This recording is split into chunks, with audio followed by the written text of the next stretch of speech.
You never realize how it hurts to feel like a second-class citizen in your motherland. You never understand how bad it feels to feel helpless, broken, and shattered to the core. Please let me breathe.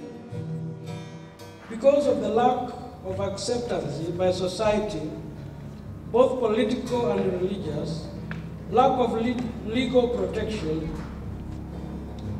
in Kenya they suffer a lot.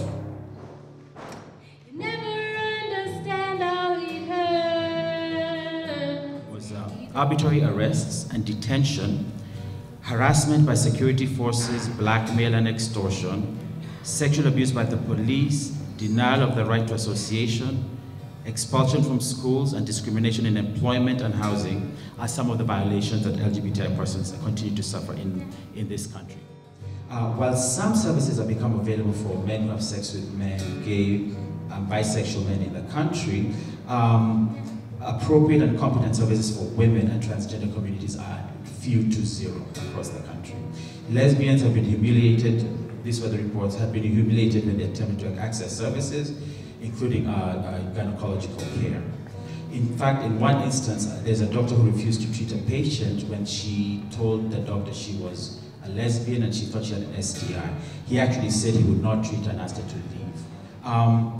The lesbian, bisexual, transgender, intersex groups, lesbian and bisexual groups, in addition, presented the threats of corrective rape, where after being attacked, there would be, the men would suggest that they would rape them and make them heterosexual. Access to housing and education. The biggest issue here was eviction by landlords. I think we know that. Once they think or suspect you're LGBTI, they would evict you, or they see you on TV or somewhere you're evicted. And family and guardians. Once they suspect their child is LGBTI, they would throw them out.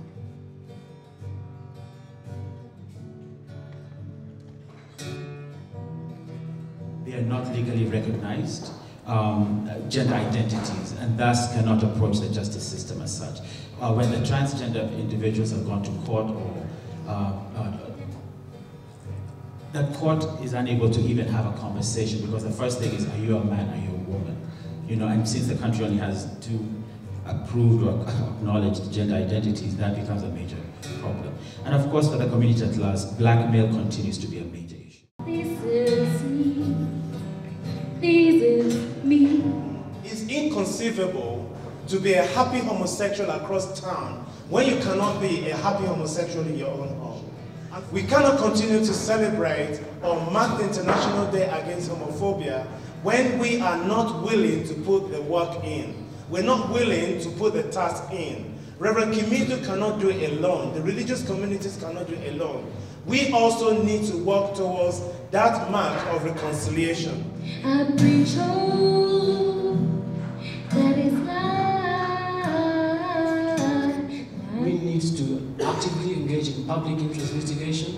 We need to start having very active conversations with relevant government ministries, such as the Ministry for Health. We need to get on board with conversations with, like, the Ministry of Justice, the Commission of National Cohesion and Integration. We need to create a lot of bridges with government, civil society, and various stakeholders, because this is not a conversation that only the LGBT group and allies can move forward, especially in a country which is as homophobic as Kenya is. Ooh, you never understand how I feel. You never understand how I feel. And you never get it, will you? Will you? When will you? This is me and my little